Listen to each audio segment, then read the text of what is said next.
right off right now with the Super Bowl. Just a brief preview. Joe, the Bucs and the Chiefs. We briefly talked about this last week, but we wanted to save some of it for this week. So, what is each team's key to victory in this game on Sunday? Well, I mean, honestly, the Bucs' path to victory is probably the hardest, and that is stopping Patrick Mahomes. I mean, that's honestly my only answer. That's all you got to do. I mean, you say it like it's easy. Yeah, no, I say it like it's easy, and that's the thing. I mean, it's easier said than done by a country mile. Yeah, and for the Chiefs, for the Chiefs' path to victory, I mean, if you can get Tyreek Hill to go off like he did a few weeks ago, then I mean, that's great. I mean, honestly, their offense is the path to victory here. Even if their defense plays like not like they usually do, I'm not going to say horribly because you need defense to win championships. But if they don't play like they usually do, then I mean, their offense can still keep them in this game. Like, because with Tyreek Hill, you put two guys on him, you might take someone off Kelsey for that. That's going to be a mistake. You put two guys on Kelsey, like, who else is there? There's Sammy Watkins you have to worry about. Demarcus Robinson. I think he's going to play. Yeah, I mean, it's a Super Bowl. Yeah, I mean, they're going to try and play. He'll play through the injury. Yeah. And then, like, I mean, yeah, Demarcus Robinson, Pringle isn't half bad. Hardman's been all right as well. Hardman, yeah. Those are all the names I know. And those are all the ones that are relevant in terms of receiving, so you got them all, buddy. Yeah. Bucs definitely have the hardest path to victory. I agree with you. For me, the path to victory for the Chiefs is quite simple. This is going to sound stupid, but you just have to outpace the Bucs offensively. You know Tom Brady is going to have a decent night. I mean, the Chiefs defense is going to throw a lot of wrinkles his way. Let's be honest. Like, the blitz packages from Spagnuolo are going to be a nightmare to deal with. And that's the way you beat Tom, especially at his age. You get him before he has time to hit any receivers or before his receivers have time to get open. But Brady will still get some decent point outputs on the board. He's managed to do that all postseason. He's managed to do that for most of the season in general. But the big thing for this Chiefs is they just have to outpace them. You need that offense to keep coming through. Obviously, they have so many weapons. They've got a great quarterback. You need Mahomes to just play composed under pressure. I don't see any scenario that doesn't happen because he's one of the more composed pressure quarterbacks in the league right now. So for them, it's just about keeping your offense churning, not taking your foot off the gas like you have in previous games. And just, if you have a team down, keep kicking them. For the Bucs, my biggest thing is, how can you balance getting pressure on Mahomes with dropping in coverage? Because the big problem is the weapons for the Chiefs. If you give Mahomes too much time to throw, he's going to beat you. But if you throw numbers at him every single play, he's also going to beat you against the blitz. He's one of the better quarterbacks against the blitz. So I think he's actually the best quarterback statistically. There you go. I mean, we were talking. I think you saw that. We were talking about that. I told you. I saw a stat. He's like great against the blitz. I mean, first, second, and first, and like all the right areas you need to be in. So I'm like, if he's being blitzed, he's going to get yards. If he's not being blitzed, he's going to get yards. So how do you stop this guy? So that what I'm getting into here, and it's your best hope. You need to just throw a bunch of complex stuff at him and throw him off his game. So maybe it's a blitz package that isn't an all out. It's some sort of disguised coverage where I saw today on ESPN, they were talking about maybe you throw an edge into coverage and you chuck a linebacker or a safety at him just to throw him off guard. You need a lot of really complex things to just confuse him. We know Mahomes, he's still a little young. He himself even admitted he didn't fully understand how to read defenses until the midway point of last season. So look, it's despite the fact that he's a phenomenal quarterback, it's still a little bit of a learning curve even with his experience now. You just need to throw a bunch of random stuff at him and a random combination of things, and you can't sell out either way. So you can't sell out on the blitz because obviously, as Joe mentioned, he can beat you with his arm in the pocket, or he can roll out and run, an underrated quality Mahomes that a lot of people like talk about, but we just didn't mention yet.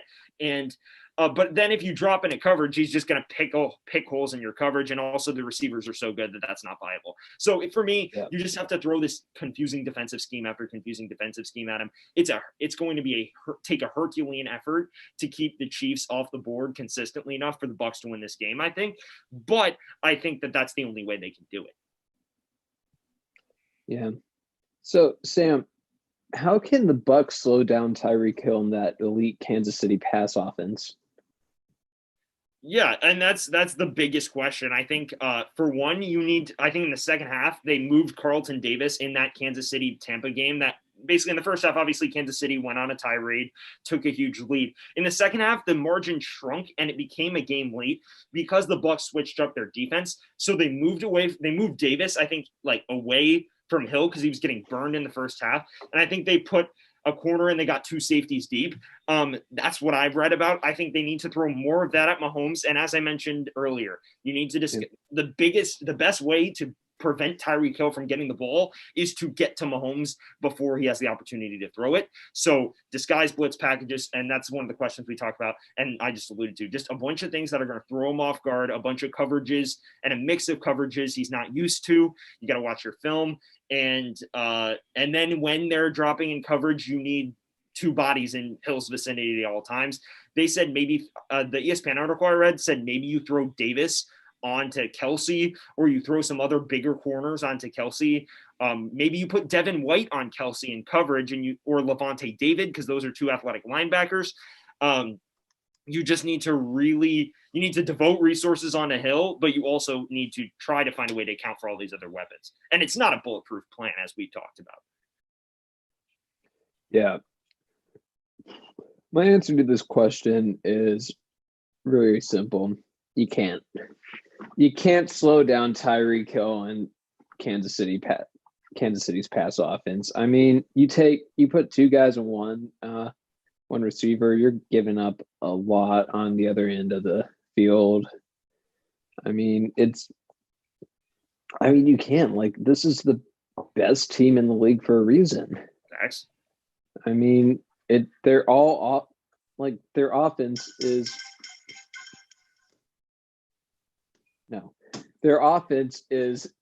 like the best I've ever seen. I mean, I think last year might have been better, but I mean, it's still great.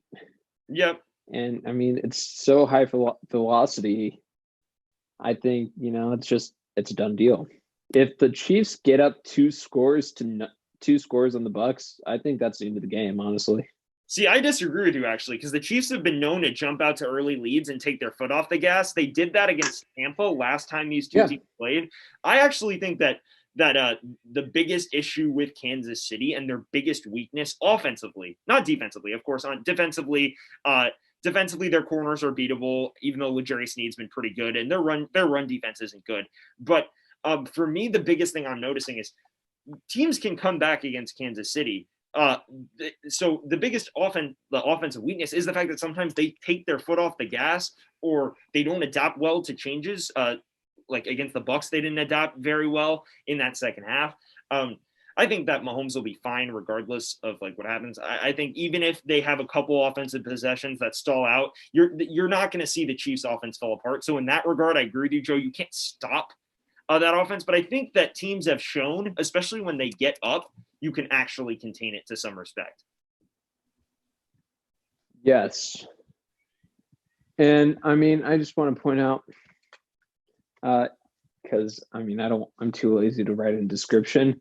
Yeah, you said the Chiefs can be the victims of a comeback. Yeah, that hasn't happened in a long time under Patrick Mahomes at QB. I just mean teams have cut the deficit. We've seen throughout. I mean, yeah. The Browns came back and made it a game. The Bucs came back and made it a game. Multiple teams have come back. The Falcons, I think, even did it. So while they haven't actually paid for it yet, there have been teams that have gotten back into the game and had the ball late with a chance to actually tie it or go ahead, and they just threw a pick, or the Chiefs defense came up big. And that's how good this team is. But I'm not saying that the Chiefs are like the Atlanta Falcons, but what I am saying is that it's not like when they get up 14-0, they're going to steamroll you. They have done that. But at the same time, there are other teams that have come back and made their way back into the game because the Chiefs slow up a bit. Yeah, I just want to make like, I mean, they haven't had a comeback I'm fully loss in a aware. long time. I am fully aware of that they are not the Atlanta Falcons. What is Patrick Mahomes anyway? Like 26-2 or something in the past 2 He years? he has, I think he's probably lost. I mean, he probably had 4 losses last year, I think. So Well, he was injured for a few weeks last year, yeah, wasn't yeah, he? true. So he probably only has 4 losses in the last 2 years. It's ridiculous. Yeah. It's ridiculous. And Joe, this kind of brings us to this last question here. I think we've both alluded to it. Who is your pick? Who is your Super Bowl MVP? And give me the underrated guy, the underrated guy on either side, regardless of who you have winning, who you think is going to step up big. Super Bowl MVP. I'm gonna say Patrick Mahomes. Obviously, they should honestly name this award a winning quarterback of the game. Pretty much. Because last time someone that wasn't a quarterback won it was Edelman. Yeah. And I mean, that was just the worst football game ever to watch. Either way, it's going to be Patrick Mahomes. I saw a dude like bet so much money on Sammy Watkins, though. Did you see this? What if Watkins doesn't play? Well, I mean, this guy bet like $1,000 or over $1,000 for Sammy Watkins to score the first touchdown. Okay, I mean that's Chiefs. Possible. Then, like, I think $6,000 for Sammy Watkins to score the first touchdown of the game. Really? And then like $5,000 for Sammy Watkins to be Super Bowl MVP. Okay, well that's I'm not gonna. Man loves his Sammy Watkins to win Super Bowl MVP. That's just me though. Yeah, and under the radar guy for the Chiefs, Chris Jones. Yeah, respect. He's got a favorable matchup from what I've read. Chris Jones or Tyrann Mathieu, honestly. Yeah. And for the Bucs,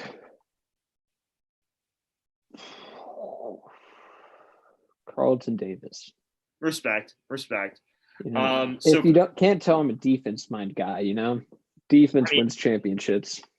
Well, maybe not in this game. I don't know. I think you're making the Bucs high velocity offense when like it's not even a comparison. And the Bucs offense is pretty good. It's not the Chiefs, but it's up there. It's not the Chiefs. I mean, nobody's the Chiefs. The Chiefs offense is absurd. Like it's like we thought the Bills Chiefs game was going to be a high octane shootout. Well, I mean, there were a lot of points. It just went one way. Yeah, there are a lot of points. Just other way. Yeah. All right. For me, I agree with you. Chiefs are going to win this game 34-27. I'll give you a score prediction. I think Mahomes is MVP. I think he'll probably throw for 3 touchdowns, and then the other, they might take a few field goals, might have a rushing touchdown. I haven't done the math in my head. I'm not going to lie. For under radar guys, for me, I'm thinking I'm going to say L'Jarius Sneed. He's a rookie corner. I believe that's his name. Yeah, L'Jarius Sneed, rookie corner for Kansas City. I think he's going to have his hands full with whatever receiver he has to deal with. And then on the other side of the football, I'm also going to go defense, I think. I'll say Jason Pierre-Paul. I think that he is going to be an important factor. Can he win his edge matchup and get pressure on Mahomes? Or if they throw him deep in at coverage, can he compensate in short coverage? I think Jason Pierre-Paul is going to be a really important piece in this game for the Bucs defensively. You know what? First of all, your score prediction was the same score. Oh, hey. If you like watching this video, then watch the last video right here. And if you like the video, then subscribe by clicking this button right here.